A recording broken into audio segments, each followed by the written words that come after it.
Vamos agora para a rodada de pneu na areia, onde a Anya está carregando o anime nas costas novamente, com Spy Family Season 2. E aqui a gente tem literalmente mais do mesmo. A única diferença dessa temporada é que a gente teve um arco do navio da Yor, que ela teve que fazer uma missão e isso durou aí uma boa parte da temporada, uns 4, 5 episódios. E isso, teoricamente, deveria ser importante, mas vamos ser sinceros, em nada Spy Family é importante. Nada. Tipo, construção de personagem não existe, construção de mundo estabeleceu-se a um nível onde amornou, personagem não evolui, personagem não muda o status quo, a mesma história de novo. Sou eu chato de reclamar dessa estrutura? Mais ou menos. Porque, inicialmente, Spy Family, nos primeiros episódios, ele me mostrou alguma coisa que não era isso. Ele me mostrou que, de fato, a gente ia ter uma progressão depois de estabelecer o status quo. Mas Spy Family está estabelecendo isso há 37 episódios. E ele não muda. Só que ele fica dizendo várias vezes que ele quer fazer alguma coisa diferente, que ele é diferente, que existe conflito, que existe um contador na cabeça ali de que vai dar merda. Que existe uma guerra entre os dois lados que faz uma analogia ao... Como que era? Período de Guerra Fria, Isso, a cidade de Berlim, ali, a isso, questão da Berlim. Alemanha dividida. Sim, eu tava tentando lembrar a cidade que era. Ele diz isso a todo momento, e você tem personagens que volta sempre a esquerar esse plot. Você tem o Yuri, você tem o trabalho da Yor, você tem o trabalho do Twilight. Então tudo remete e leva a pensar isso. Só que chegou num momento onde a gente foi amornando, meio que acalmando os ânimos e apenas tomando isso como uma realidade do Spy Family.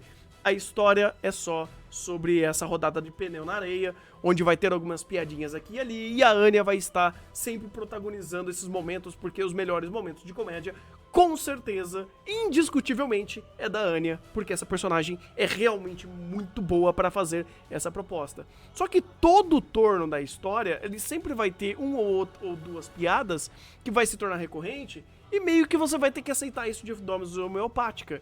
E sinceramente, eu sei, Spy Family não é mais pra mim. Mas isso me irritou.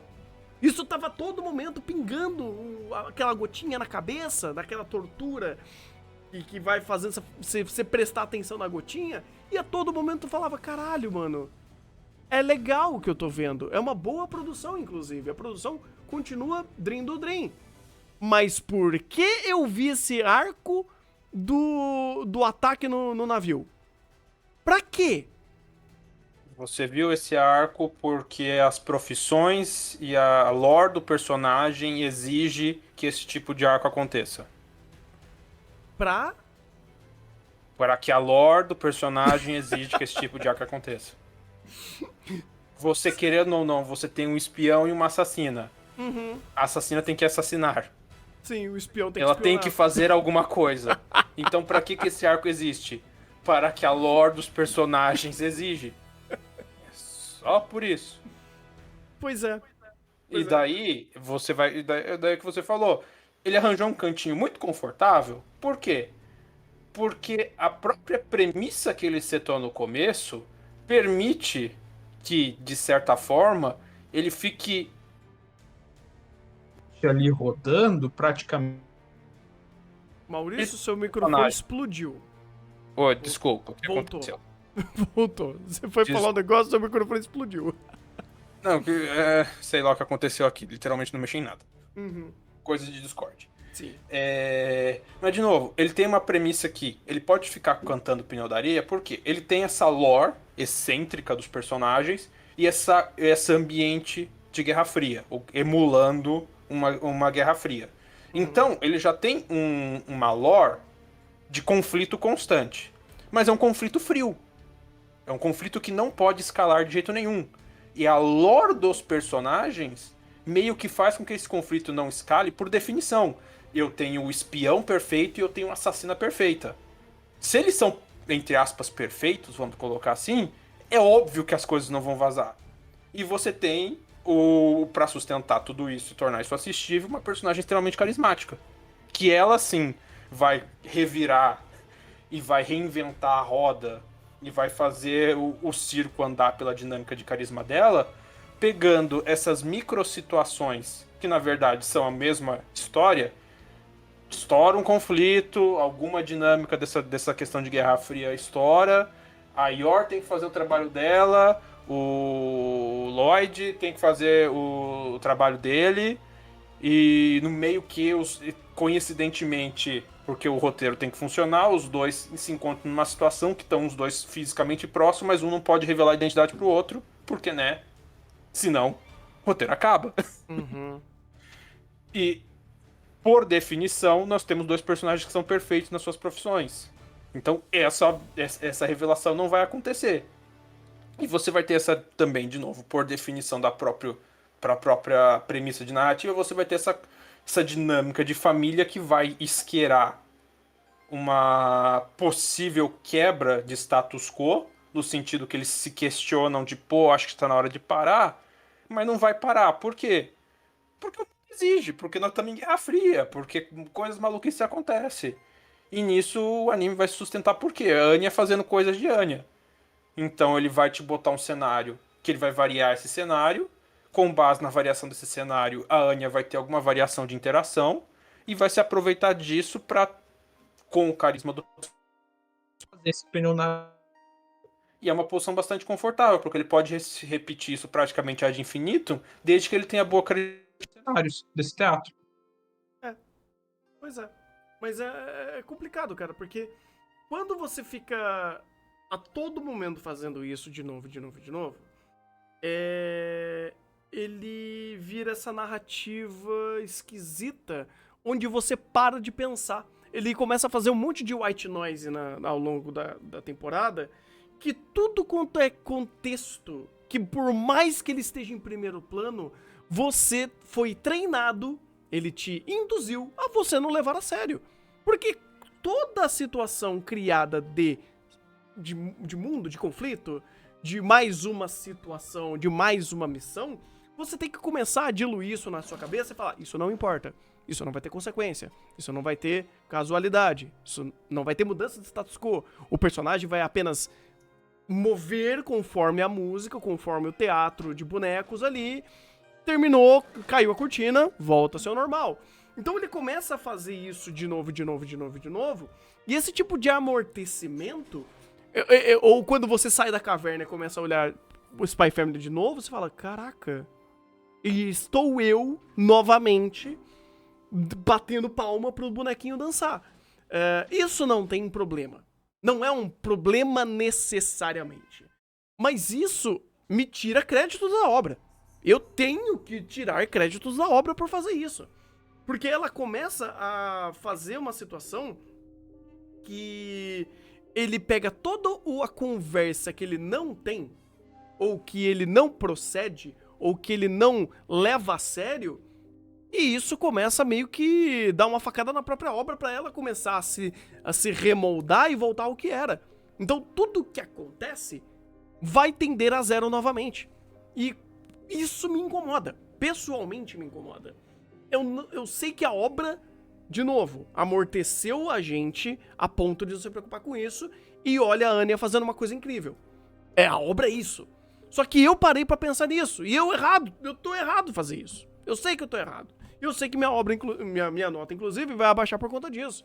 Mas uma obra que fala sobre Guerra Fria, que tem um espião perfeito, não sei o que, não sei o que lá, você começa a pensar, você fala, caraca, e você é tão pouco a ponto de fazer tudo tender a zero novamente?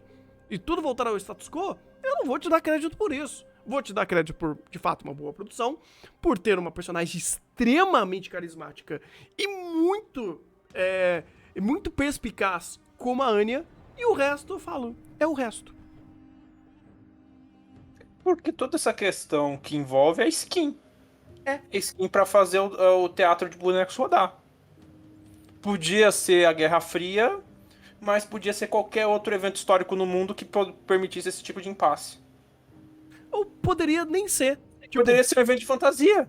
Poderia. Tipo, a questão é que isso eu vou parabenizar, que querendo ou não, é uma referência mais fácil da gente pegar e, pelo menos pra mim, tolerar um pouco isso. Pô, eles estão numa ambientação de Guerra Fria, e é muito nítido que eles estão numa ambientação de Guerra Fria. É, o Estalis contra a Ostânia, e toda a ambientação de roupas e tudo mais, e como os personagens colocam, é tipo muito nítido que é essa ambientação de Guerra Fria. E é Guerra Fria. Não pode escalar conflito. De maneira nenhuma. E é meio triste pensar isso, porque isso é uma bola de ferro no próprio do pé do próprio anime. Porque não pode escalar conflito. De forma alguma. Pois é. Mas, de novo, cara, isso daí eu vejo num roteiro ok. Um roteiro que, beleza, o autor pensou no início uma boa proposta, legal, dou os parabéns, mas ele não é incrível. Tipo, não é uma obra que soube desdobrar e reinventar a própria proposta e dar consequência a isso. Eu acho que o melhor exemplo que eu posso fazer e que inicialmente existiu a comparação era de Spy Family e Kaguya. Como em Kaguya existia consequência e ele se desdobrava para dar consequência aos atos. E você via que era uma sucessão de eventos. Em Spy Family, não. É um evento, volta. Um evento, volta. O evento, volta. E a possibilidade, a amplitude de riqueza que existe dentro do lugar, do evento que é Spy Family, né, da situação histórica que é ali, ele poderia ser incrível. Ele poderia ser, cara, crânio, gênio em fazer uma sucessão de eventos. E não é. Ele quer ser apenas um anime episódico. Então, de novo, vou dar o mérito e, sei lá, isso me transmite a um 7 pra Spy Family, beleza. Mas eu vejo que pela qualidade de background, pela qualidade da staff, como o pessoal é muito bom trabalhando em Spy Family poderia estar mirando num 9, 10. Fácil. E ainda sendo uma história de comédia. E ainda sendo uma história de espionagem. Daria. Mas ele não quer. Ele simplesmente não quer. E isso até não levando em consideração o anime só e o pouco que eu sei do mangá, sem dar spoilers, obviamente. Mas o pneu na areia será infinito enquanto a obra estiver vendendo. Quando ela parar de vender, quando o autor falou, chega, cansei de ganhar dinheiro, vou fazer um arco de 5 capítulos e terminar a obra, escalonando tudo, fazendo algum final mirabolante, e acabou. E aqui eu encerro. É isso. Eu tô vendo o Spy Family se desenhando dessa forma. Meio que o próprio formato dele se permite a fazer isso. Talvez não tão rápido, talvez um pouquinho mais estrutura. Depende de quanto tempo ele tiver pra terminar a obra depois que ele receber o ultimato. Pois é. Mas eu vejo, porque a própria forma como ele se organiza permite que ele faça isso.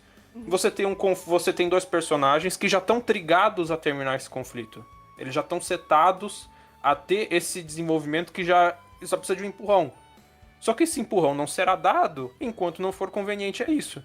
Daí o que você faz? Você só lembra e relembra do personagem essa vontade que ele tem a sair do status quo, mas não dá força o suficiente para ele sair da inércia. Então você mantém isso. Eu vejo, a partir do momento que acontecer alguma coisa, concordo, provavelmente vão fechar de forma bastante rápida e tudo mais. Que é uma pena, de fato, tinha mais potencial para muita coisa. Mas tinha, mas não tinha, né? Meio que ele já se acomoda nessa configuração muito rápido, se a gente parar pra pensar um pouco mais friamente, né? Tipo, um pouco mais racionalmente. E eu concordo com o set do Thunder. É meio... Vamos dizer assim, eu tô fazendo papel de defesa aqui, mas é uma defesa consciente que, sim, em questão de roteiro, é um roteiro ok. É um roteiro que ele tá no 0 a 0. Ele não fez nem cheira. Ele é, de certa forma, até medíocre. Sim. O que sustenta Spy Family é, literalmente, a dinâmica da Anya que consegue pegar esses diferentes cenários desse teatro de boneco e manipular eles para fazer sketches que sejam minimamente interessantes, e uma produção de qualidade muito boa. Nós temos uma produção audiovisual Spy Family muito boa, muito acima da média da temporada. Isso te dá um show, isso te dá uma obra que é até divertida de assistir, é uma obra relaxante. É aquela obra que, né, a definição é horrível, mas você pode deixar seu cérebro derretendo no cantinho ali e só curtir um momento para relaxar. Spy Family é isso, você quer uma obra despretensiosa para simplesmente relaxar, não pensar em mais nada, só ver uma comedinha básica, leve e ficar relaxando de forma completamente despretensiosa e com uma boa qualidade audiovisual, Spy Family. Sim. Eu concordo. De novo, eu tô assistindo o Spy Family errado e eu sou chato, não façam como eu. Vão lá, se divirtam e riam pra caramba com a Anya.